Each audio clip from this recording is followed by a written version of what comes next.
Have you ever tried to explain how you feel to your partner, only to feel like you're talking to a brick wall? It stops feeling like a conversation and starts to feel like you repleating just to be seen by the person you're supposed to love most. Your attempts to connect are met with silence, a quick subject change, or a total shutdown. After a while, this cycle of reaching out and getting nothing back leaves you feeling exhausted, lonely, and just plain hurt. If you've ever felt like you're begging your partner for a scrap of emotional connection, you're not alone. And no, you are not asking for too much. The need to feel heard, seen, and valued is fundamental. So, let's get into why this painful dynamic happens and, more importantly, what you can do to stop begging and start building a real, genuine connection. Let's just call this feeling what it is: a slow, burning heartbreak. It's that unique, gut-wrenching pain of feeling completely alone while you're sitting right next to the person you should be closest to in the world. You go into a conversation hoping for a little understanding, but before you know it, you're justifying your own feelings. You can hear the desperation creeping into your voice. You just want a sign, any sign, that they're actually listening, that what you feel matters. This isn't just a communication problem. It's emotionally draining. It chips away at your self-esteem until you start to wonder if your needs are unreasonable or if you are just being too sensitive. You might realize you're the one always initiating the serious talks, sending the check-in texts, and making the plans, only to be met with a shrug or indifference. That isn't a partnership. It's a performance where you're stuck doing all the emotional work. If this is all sounding painfully familiar, you're likely caught in one of the most common and destructive relationship patterns out there: the pursuer-distancer dynamic, sometimes called the demand-withdraw pattern. This cycle is a massive predictor of relationship dissatisfaction. Here's how the dance works. One partner, the pursuer, feels a growing distance and tries to close the gap. You seek connection, start conversations, and try to talk about the need for more intimacy. The other partner, the distancer, feels pressured, criticized, or simply overwhelmed by all this. So, to deal with that anxiety, they pull away, shut down, or create space. And here's the cruel twist.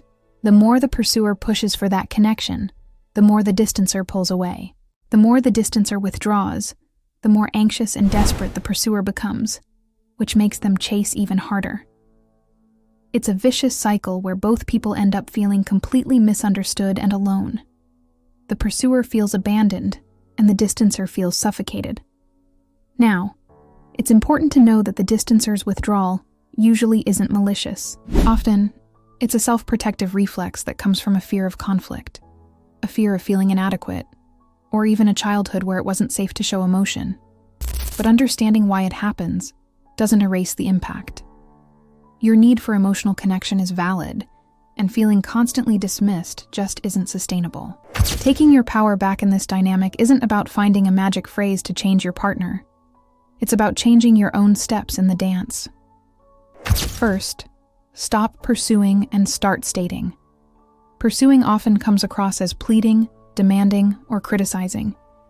Stating is different. It's calmly expressing your reality without blame. So instead of, "You never listen to me," try a gentler approach with an I statement. Say something like, "When we try to talk about this, I feel unheard, and it makes me feel really lonely in our relationship." See the difference? You're not attacking. You're inviting them to understand your experience. Second, give space without giving the silent treatment. This is probably the hardest step if you're the pursuer. When your partner pulls away, every instinct screams at you to chase them down and fix the anxiety you're feeling. Instead, try to respect their need for a moment, but do it with a clear boundary. You can say, "I see you need some space right now. I'm going to give you that, and I'd like for us to come back to this in an hour when we've both had a chance to cool off." This honors their need for space while making it clear the conversation isn't over for good. Third, reinvest in yourself. A lot of the time, that feeling of begging for attention comes from a place of shaky self-worth or a deep fear of being abandoned. When you rely only on your partner for validation, their distance can feel like a direct threat to your identity. So, shift that focus. Reconnect with friends, pour energy into a hobby, and do things that make you feel whole all on your own. When you work on filling your own cup, you'll be less desperate for them to fill it for you. Your requests for connection will start to come from a place of want, not a place of need. Feeling like you have to beg for attention in your own relationship is an incredibly lonely and painful place to be. But you are not powerless here. By recognizing the pursuer-distancer dynamic, you can choose to take a different step. Stop the chase.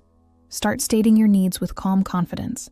And, most importantly, reinvest in your own sense of self. You deserve a relationship where you feel seen and heard, not one where you have to plead just to be noticed. Change is possible, and it starts with you.